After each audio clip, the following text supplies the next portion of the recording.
Hey guys, it's day 3 of Project Blue November, and today's topic is vacation. Now, normally people are taking pictures of their cars packed or their suitcases, but today I'm going to talk to you about TSA tips for when you're flying, especially with diabetes or essentially any other medical condition. My first tip is to have a doctor's note. Technically, pumps and CGMs are not allowed to go through the metal detectors and the full body screeners. Some of them can, some of them can't. It just depends on the manufacturer and the model and essentially the wear and tear that you put on your pump anyway. But to be safe, I typically try to do a pat down. And sometimes the TSA officers don't want to give me a pat down and they try to convince me to go through the metal detectors. Now, I have my doctor's note, and so when I tell them I have a doctor's note that says that I can't go through the full body scanner, typically they'll give me a pat down then.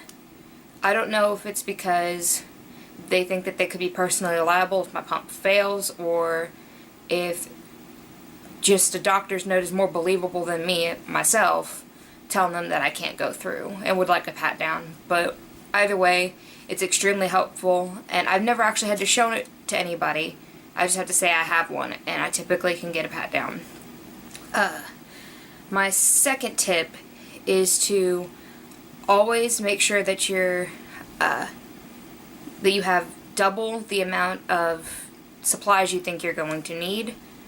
Or an easier tip is take one set if you are a pump user, or double the amount of shots that you would take.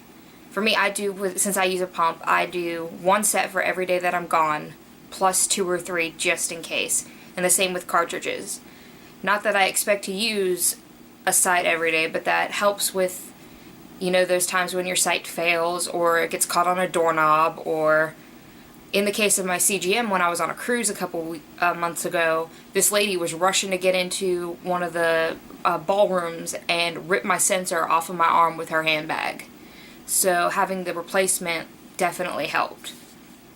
Third tip, which is probably a very important tip, is don't forget your insulin. I have done it one too many times, and having to call a pharmacy when you're in a city that you don't know where you're at really isn't fun to try to get your insulin, especially since you already have some at home and it may have already just filled at your pharmacy, so you have to pay the extra to get it filled at a different pharmacy.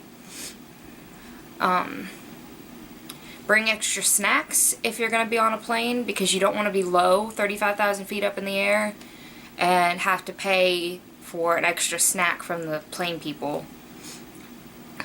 Though you can easily bring some through, since you can actually bring outside food from outside of the airport if you put it into your carry-on. Or at least I've always gotten away with it. That may not be the case.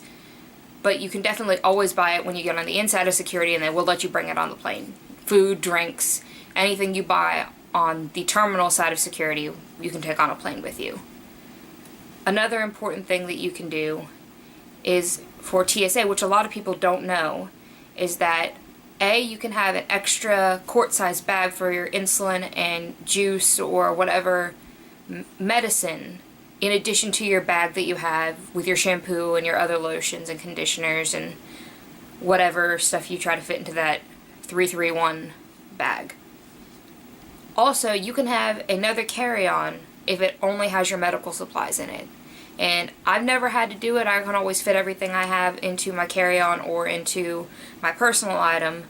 But for someone who's maybe a family that has more than one diabetic child, or the mom is a diabetic or the dad's a diabetic in addition to some of the kids, then that might be an extremely helpful tip.